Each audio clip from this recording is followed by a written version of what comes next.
नमस्कार, मैं हूं आपके साथ अनुष्का राय और आप देख रहे हैं आरआर पत्रिका टीवी। आइए बढ़ते हैं आज की खास खबरों की ओर। अंबेडकर वेलफेयर सोसाइटी राजस्थान जयपुर के अध्यक्ष पद के प्रत्याशी डॉक्टर रवि प्रकाश मेहरड़ा की पैनल की टीम वरिष्ठ उपाध्यक्ष पद प्रत्याशी बनवारी लाल बेरवा, महासचिव पद प्रत्याशी गणपत लाल वर्मा, कोषाध्यक्ष पद प्रत्याशी दयानंद सकरवाल ने प्रातः राजवास चौमू मीटिंग हॉल, किशनगढ़ रेनवाल के एमएम होटल, रेनगढ़ धर्मशाला जोबनेर, अंबेडकर भवन जोबनेर, फुलेरा नरेना में रणसीजी मंदिर, दुदू बैरवा धर्मशाला फागी में जनसंपर्क के लिए पहुंचकर बड़ी संख्या में अनुसूचित जाति के प्रबुद्धजनों ने मेहरड़ा की पूरी टीम का जोरदार स्वागत किया। मतदाताओं ने डॉक्टर मेहरड़ा के पैनल को अपना पुरजोर समर्थन देकर जीत के लिए आश्वासन दिया।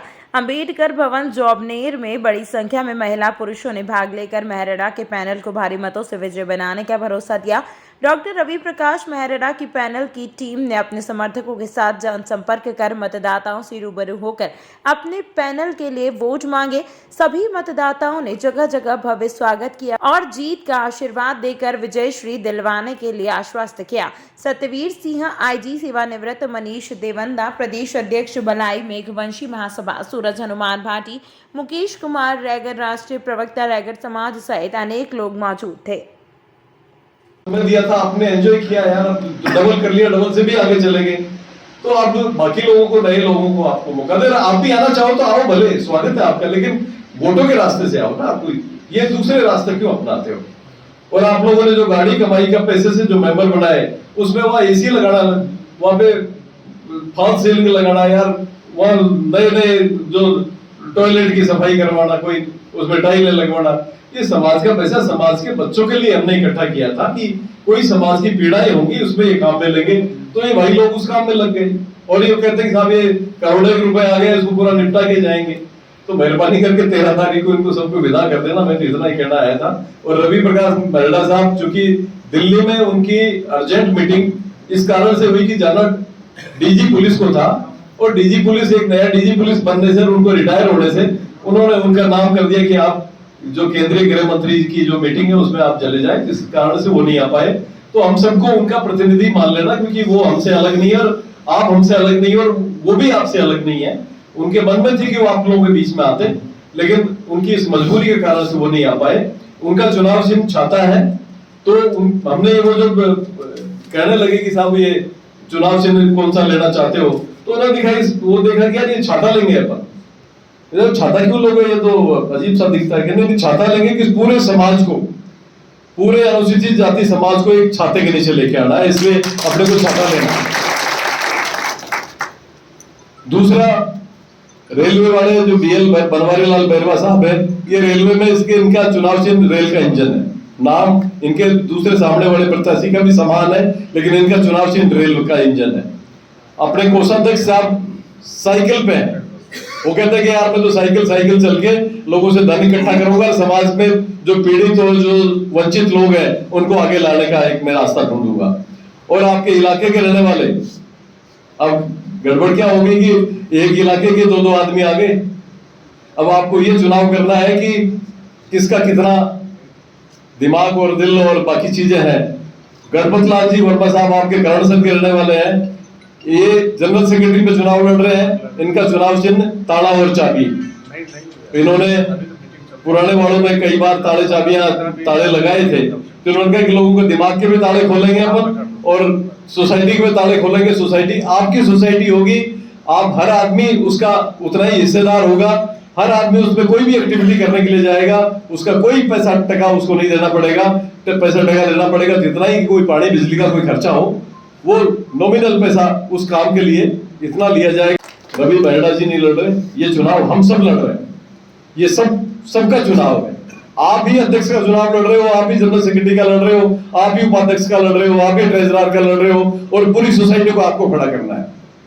ये हमारी सबकी जिम्मेदारी है कि जो इस समय जो हालात देश के और प्रदेश के हैं, इसमें एक ऐसा संगठन सामने आना चाहिए जो सभी समाजों को साथ लेके चले और अपनी बहन बेटियों की इज्जत आबरू सुरक्षित हो, हमारे हर चीज, हमारे बाल बच्चों की पढ़ाई लिखाई का रास्ता सही हो, उनके रोजगार के रास्ते खुले, हमारी अर्थव्यवस्था सुधरे, हमारे में कुरीतियां वो दूर हो, हम साझा मिले, सब एक छाते के नीचे रह करके अपनी समस्याओं को सरकार पे बिल्कुल बुलंदी के साथ अपनी बात कहें, जिससे कि सरकार हमारी हर बात को सुनने के लिए, मानने के लिए बाध्य हो।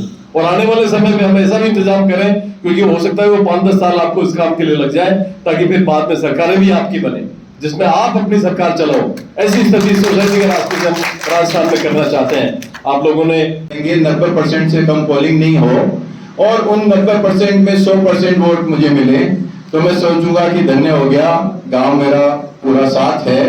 और आप बात कर रहे हैं कि हमें जयपुर आए तो मिले या नहीं मिले, मैं आपको बता रहा हूँ, आपको जयपुर आने की जरूरत नहीं है। आपको हमें खाली फोन पे बताना है कि ये काम है और हमारे बस का हुआ तो हम करेंगे, और आपको नहीं तो गाइड करेंगे कि इसको ऐसा करना है। इसलिए आप ये बिल्कुल नहीं सोचें कि वहां आएंगे और कोई मिलेगा नहीं। रवि प्रकाश मेहरा जी इतने बड़े आदमी होके दिन भर हमारे साथ घूमते हैं, इतने सज्जन और इतने वो जो आदमी, और किसी बिना जान पहचान के अगर उनको पता चल गया कि हमारे वर्ग का है और ये पीड़ित है, तो वो अपने आप बिना सिफारिश की उसकी भी सुनते हैं। और दूसरी बात की घर आइएगा, वहाँ खाना खाइएगा, चाय पीजिएगा, और मुझे लगे कि मेरे गांव से आए हैं, मेरे घर से आए हैं।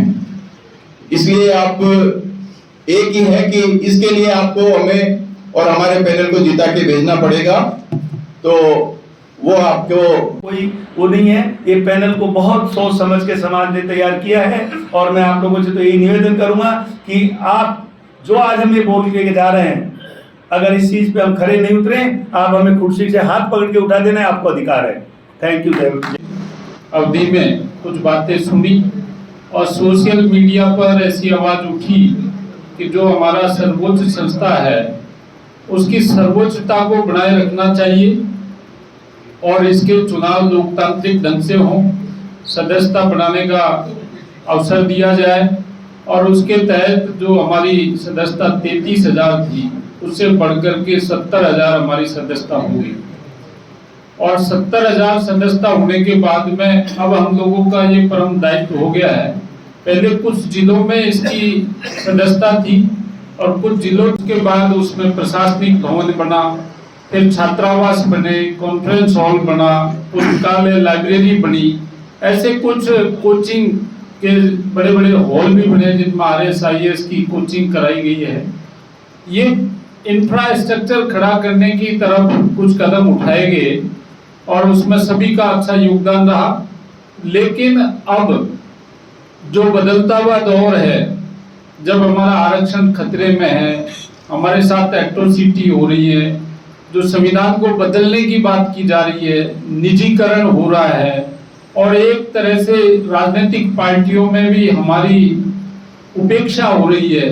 मतलब जो अनुसूचित जाति समाज के लोगों को जिस तरह के महत्वपूर्ण पद मिलने चाहिए या जिस तरह के अवसर मिलने चाहिए, वो अवसरों से उनको वंचित किया जा रहा है।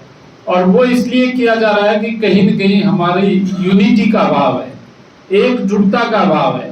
हम लोग विभिन्न जातियों में बटे हुए हैं, जातियों के बाद हम उपजातियों में बटे हुए हैं, और ये बात किसी से भी छुपी हुई नहीं है, बल्कि सबको पता है कि ये लोग बटे हुए हैं, और बटे होने के कारण हमारी आवाज को नहीं सुना जाता है। इन परिस्थितियों में जो हमारे अभी जो चुनाव होने जा रहे हैं, इनमें डॉक्टर रवि प्रकाश मेहरा साहब जो हमारे अध्यक्ष पद के प्रत्याशी हैं, उन्होंने ये एक दृढ़ निश्चय किया है कि वो आने वाले चुनाव के बाद में यदि हमारी टीम, उनकी टीम सब जीत के आती है, तो ये जो बिखरा हुआ समाज है अनुसूचित जाति वर्ग का, इसको वो एकजुट करेंगे और एक अम्ब्रेला के नीचे उनको लेके आएंगे, एक छाते के नीचे उनको लेके आएंगे। और इसीलिए उन्होंने ये छाता है उनका अपना चुनाव चिन्ह रखा। तो इतना बड़ा बदलाव अभी जो होने जा रहा है, ये बदलाव के हम सबको भागीदार बनना चाहिए। डॉक्टर रवि प्रकाश मेहरा साहब ADG क्राइम में अभी कुछ दिन बाद वो DG बनेंगे। तो जो राजस्थान के सर्वोच्च पद पर जो व्यक्ति हो और पहुंचने वाला हो, अभी वो हमारे बीच में आने के लिए तत्पर है, उनका हमको साथ देना चाहिए। और ये मेरी मंशा, गणपत लाल वर्मा जी की मंशा, दयानंद सक्सेना जी की मंशा, हम सबकी ये मंशा है कि हम उनको ताकत दें, उनको मजबूती दें, उनका सहयोग करें, ताकि जो सपना वो देख रहे हैं, बाबा साहब का सपना जो वो पूरा करना चाहते हैं, उस सपने को आसानी से पूरा किया जा सके। दूसरा एक जो सोच है, एक तो सब समाज को एक छतरी के नीचे लाना है और एकजुट करना है, और दूसरा ये है कि कहीं भी आप किसी भी समाज को देख लो, ब्राह्मण में भी अनेकों जातियां हैं, लेकिन जब ब्राह्मण की बात आती है तो वो सब एकजुट होते हैं। राजपूतों में भी तरह तरह के राजपूत हैं, लेकिन वो अपने हित के लिए एकजुट होते हैं। ऐसे अलग अलग जो जातियां होते हुए भी एक मंच पर आते हैं और एक प्रेशर ग्रुप वो तैयार करते हैं। तो जो अगला मकसद है वो ये है कि राजस्थान में हम अनुसूचित जाति वर्ग के लोगों का एक प्रेशर ग्रुप तैयार हो, और वो ये doctor Ambedkar memorial welfare society के माध्यम से हो, ताकि जो बड़े बुजुर्ग बैठे हैं उन सभी की ओर से उन सबका आशीर्वाद है। साथी हैं हमारे साथ भाई साहब जो अभी बोल रहे थे, वो आरएस अधिकारी हैं जो मंच संचालन कर रहे थे। आप भी आरएस हैं, ऑपरेटिव इंस्पेक्टर दादारामगढ़ बजरंगबली जी मनोहर, और सभी युवा टीम, और जो हमारे यहाँ पे बड़े बुजुर्ग बैठे हैं वो भी मतलब अभूतपूर्व युवा हैं। आदरणीय जगदीश जी गुरु जी पाटोदिया जी, इनका सहयोग, इनका मार्गदर्शन हमें बराबर मिलता रहता है। और भाई साहब बता रहे थे कि मैं ये कह रहा हूँ कि जोबनेर का जो मतदान होगा ना, वो ऑल ओवर स्टेट में सबसे ज्यादा परसेंटेज में होगा, ये मैं दावा करता हूँ। प्रतिनिधि उस अंबेडकर वेलफेयर सोसाइटी के मतदाता हैं। निश्चित रूप से वो आपका सहयोग करेंगे नई आकांक्षा और उम्मीद के साथ, क्योंकि नेतृत्व को अपनी दशा और दिशा दोनों बदलनी है, क्योंकि उनकी दशा और दिशा बदले बिना समाज की दशा और दिशा नहीं बदल सकती। और उसके लिए डॉक्टर रवि प्रकाश जी मेहरड़ा और उनके पैनल से बेटर कुछ भी समाज के लिए इस समय नहीं हो सकता। इसलिए आप निश्चित मान करके चलिए कि रेनवाल के जितने भी मतदाता हैं, वो एक मतदाता आने वाली 13 तारीख को आपके इस पैनल को 100% मतदान करके अपना दायित्व का निर्वाह करें। इस अंक में फिलहाल इतना ही। अगले अंक में आपसे फिर होगी मुलाकात। तब तक के लिए नमस्कार।